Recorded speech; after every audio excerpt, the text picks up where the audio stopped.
بے وفا دوست کو کون ہے پتا ہے؟ اسی کو مال کہتے ہیں، مال۔ اللہ اکبر، سب سے بے وفا مال تھا، اس سے انسان نے اتنا دل لگایا، اسی مال کے لیے تو کسی کی پگڑیاں اچھل رہی ہے، اسی مال کے لیے تو انسان حلال و حرام میں تمیز نہیں کر رہا ہے، اسی مال کے لیے تو انسان کسی کا سر کاٹ رہا ہے، اسی مال کے لیے تو انسان کسی سے حسد کر رہا ہے، اسی مال کے لیے تو انسان کسی سے بغض کر رہا ہے، اسی مال کے لیے تو ایک دوسرے پہ جادو کروایا اور کیا جا رہا ہے۔ اللہ اکبر، کتنے لوگوں سے ملاقات ہوتی ہے، کوئی کہتا ہے میرا یہ ہو گیا، وہ ہو گیا، وہ ہو گیا، جب تحقیق کی جاتی ہے تو پتہ چلتا ہے ارے اس پر تو جادو کیا ہوا ہے۔ اکثر لوگ، اللہ اکبر، میں تو کہتا ہوں اس دنیا میں وہ خوش نصیب ہے جس پہ جادو نہیں ہوا ہو۔ اتنا جادو عام ہو رہا ہے، اتنا جادو کیا کرایا جا رہا ہے۔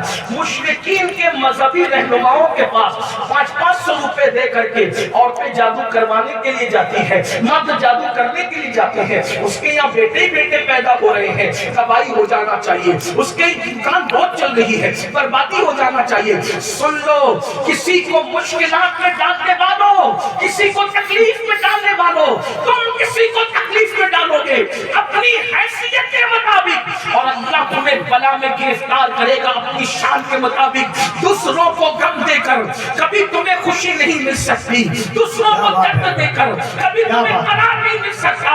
اللہ کے رسول صلی اللہ علیہ وسلم فرماتے ہیں جو کسی جادوگر کے پاس جاتا ہے 40 دن تک اللہ اس کی عبادتیں قبول نہیں کرتا، اگر اسی حالت میں وہ مر جائے قیامت کے دن اللہ کی نگاہ رحمت سے محروم کر دیا۔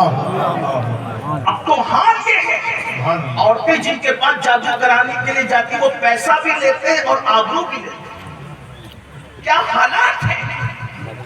یہ حسد تمہیں کہاں تک لے کر کے جا رہا ہے؟ اور جادو کرنا کروانا یہ مومن کی شان نہیں ہے۔ اللہ کے رسول علیہ السلام فرماتے ہیں جادو کرنا کرانا یہ کفر ہے۔ ہو سکے تو لوگوں کی تکلیفیں دور کرنے والے بنو، تکلیف میں مبتلا کرنے والے بنو۔ جو لوگوں پہ جادو کرا کے لوگوں کو تکلیف میں ڈالتے ہیں ان کو بڑی دردناک موت آتی ہے، بڑی بدترین موت آتی ہے، وہ تڑپ تڑپ کر مرتے ہیں، بلکہ وہ موت بھی مانگے تو انہیں موت نہیں آتی، اتنا دردناک قدرت ان کا حال کرتی ہے۔ اس لیے کسی کو دکھی مت کرو، کسی کو تکلیف میں مت ڈالو، کسی کو مشکل میں مت ڈالو۔ ایک جملہ کسی صوفی مفکر نے کہا تھا تم کسی کی زندگی کو دکھی کرو گے، تم کسی کی زندگی کو برباد کرو گے، اللہ تمہاری موت کو برباد کرے گا، اللہ تمہاری موت کو دکھی کرے گا۔ تم مرتے وقت دکھی دنیا سے، ہو سکے تو کسی کے کام آؤ، کسی کی مدد کرو، بلکہ حدیث پاک تو یہاں تک ہے کسی کو مصیبت میں دیکھ کر کبھی خوش مت ہونا۔ حدیث پاک کسی کو مصیبت میں دیکھ کے خوش مت ہونا، اس لیے کہ اللہ جس کی مصیبت کو دیکھ کر تم خوش ہو رہے ہو اللہ رحم کر کے اس کی مصیبت کو دور کر دے گا، اور اس مصیبت میں اللہ تم کو گرفتار کر دے گا۔ بلکہ کسی مسلمان کو مصیبت میں دیکھ کر جو خوش ہوتا ہے اللہ اس وقت تک اس کو موت نہیں دیتا جب تک کہ وہ اس مصیبت میں گرفتار نہ ہو جائے۔ آج ہم سنتے ہیں کہ فلاں بیمار پڑ گیا، خوش ہوتے ہیں اچھا بہت چڑھ رہا تھا مال پر، بیمار ہوا اچھا ہوا، تم بھی تیار ہو جاؤ۔